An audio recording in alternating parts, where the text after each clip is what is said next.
Hi cuties, welcome back to NS lavish home. ఈ పక్కన reference పిక్లో add చేశాను కదండి, ఆ మోడల్ అయితే స్టిచ్చింగ్ చేయాలనుకుంటున్నాను. దానికోసం నేను తీసుకున్న ఫ్యాబ్రిక్ అయితే 2 మీటర్స్ ఫ్యాబ్రిక్ అనేది తీసుకున్నానండి.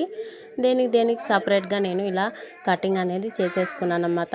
సో స్ట్రిప్స్ కోసం తీసుకున్నాను, అలాగే బాడీ పార్ట్ కోసం తీసుకున్నాను. ఇది వచ్చి మనం కింద బాటమ్ పార్ట్ కోసం తీసుకున్నానండి. చూసారు కదా, ఇప్పుడు దానికి సపరేట్గా కటింగ్ చేసేసుకున్నాను. ఇప్పుడు మీకు లైనింగ్ మీద బాడీ పార్ట్ ఏ విధంగా కటింగ్ చేసుకోవాలి అనే మెజర్మెంట్స్తో సహా మీకు ఎక్స్ప్లెయిన్ చేస్తాను. సరే కదా, ఈ విధంగా 2 ఫోల్డ్స్ మీద లైనింగ్ పెట్టుకొని 10 ఇంచెస్ లెంత్ తీసుకోవాలి.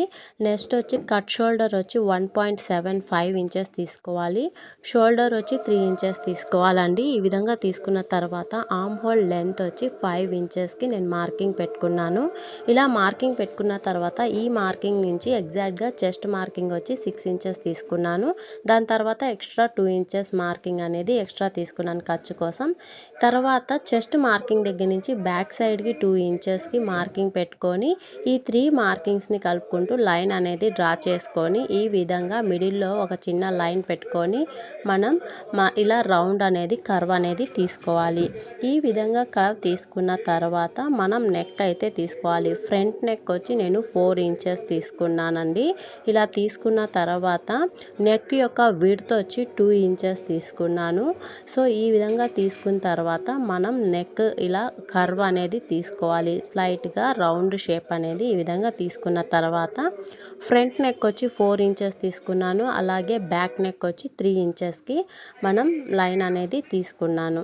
చూసారు కదా, ఈ విధంగా ఫ్రంట్ నెక్ బ్యాక్ నెక్ రెండు తీసుకున్న తర్వాత లాస్ట్లో మనం ఇది చూడండి, వేస్ట్ లెంత్ అనేది తీసుకోవాలి.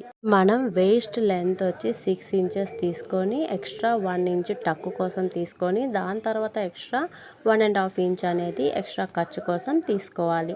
ఈ విధంగా తీసుకున్న తర్వాత లైన్స్ అనేది డ్రా చేసుకోవాలి. లాస్ట్లో ఒక 1/2 ఇంచ్ అనేది కర్వ్ అనేది తీసుకోవాలి. ఇలా లైనింగ్ని మనం కటింగ్ చేసుకున్న తర్వాత ఈ ఓవరాల్గా కటింగ్ అనేది చేసేసుకోండి. చేసుకున్న తర్వాత మెయిన్ ఫ్యాబ్రిక్ పెట్టుకొని కటింగ్ అనేది చేసుకోండి. చూసారు కదా, ఫ్రంట్ అండ్ బ్యాక్ రెండు కటింగ్ అనేది చేసేసుకున్నాము కదా. ఈ విధంగా లైనింగ్ కటింగ్ చేసుకున్న తర్వాత మెయిన్ ఫ్యాబ్రిక్ను కూడా పెట్టుకొని ఇలాగే కటింగ్ చేసుకోవాలండి. ఇప్పుడు బాడీ పార్ట్ అయితే కటింగ్ ఫినిష్ అయిపోయింది. ఇప్పుడు బాటమ్ పార్ట్ని చూసుకుందాము. బాడీ పార్ట్ కోసం మనం 1/2 మీటర్ క్లాత్ అయితే యూస్ చేసాము. రిమైనింగ్ 1.5 మీటర్ క్లాత్ అనేది ఉంది. సో ఈ 1.5 మీటర్లో మనకు ఫుల్ గేరా అనేది రావాలండి. సో దానికోసం నేను ఎలా తీసుకున్నాను అనేది పేపర్ మీద చూపిస్తాను చూడండి. ఇది 1.5 మీటర్స్ ఫ్యాబ్రిక్ అనుకోండి. దీన్ని మిడిల్లోకి ఫోల్డింగ్ అనేది చేసుకోండి. చేసుకున్న తర్వాత 19 ఇంచెస్ లెంత్ వచ్చేలాగా మనం ఫ్రంట్ బ్యాక్ కటింగ్ అనేది మిడిల్లో కటింగ్ చేసుకుంటే 1.5 మీటర్స్ ఫ్యాబ్రిక్ని 19 ఇంచెస్ లెంత్ వచ్చేలాగా ఫ్రంట్ బ్యాక్ అనేది వస్తుందండి.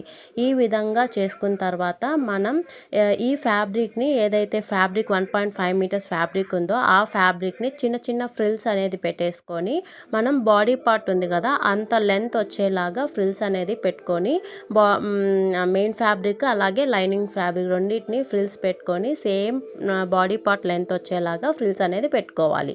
సో చూసారు కదా, ఈ విధంగా మనం బాడీ పార్ట్ అలాగే బాటమ్ పార్ట్ అనేది కటింగ్ అనేది చూపించాను కదా. 4 ఇంచెస్ లెంత్ ఉన్న స్ట్రిప్స్ని అయితే మనం సపరేట్గా కటింగ్ అనేది చేసుకోవాలండి.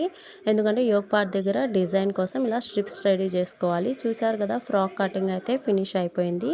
ఈ ఫ్రాక్ కటింగ్ మీకు నచ్చినట్లయితే ప్లీజ్ సబ్స్క్రైబ్ చేసుకోండి, లైక్ చేయండి, కామెంట్ చేయండి. అలాగే మన ఇన్స్టా పేజ్ని కూడా ఫాలో చేస్తూ ఉండండి. అప్కమింగ్ వీడియోలో నేను ఈ ఫ్రాక్ యొక్క స్టిచ్చింగ్ ఏ విధంగా చేయాలో క్లియర్గా ఎక్స్ప్లెయిన్ చేస్తాను. అండ్ ఇలాంటి మరిన్ని లేటెస్ట్ అప్డేట్స్ మీకు కావాలి అనుకుంటే మా పేజ్ని ఫాలో చేయండి. కస్టమైజేషన్ కోసం కాంటాక్ట్ చేయండి. Thank you for watching. Bye.